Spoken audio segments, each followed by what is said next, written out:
मैं बाप हूं, मैंने ख्वाब बेचे तो ख्वाब सबके खरीद लाया।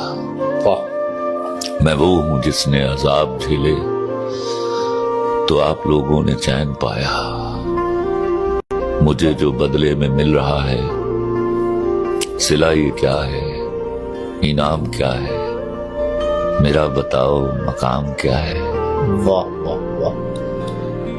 कभी सुनो मुझसे लाडलो तुम मेरा फसाना मेरी कहानी। कभी तो पूछो कहाँ गई है मेरी वो रंगों भरी जवानी। वाह। तो याद रखना तुम्हारी खातिर तुम्हारे बचपन पे वार दी है। वाह वाह। तुम्हें मैं पहले जवान कर लूं ये करते करते गुजार दी है।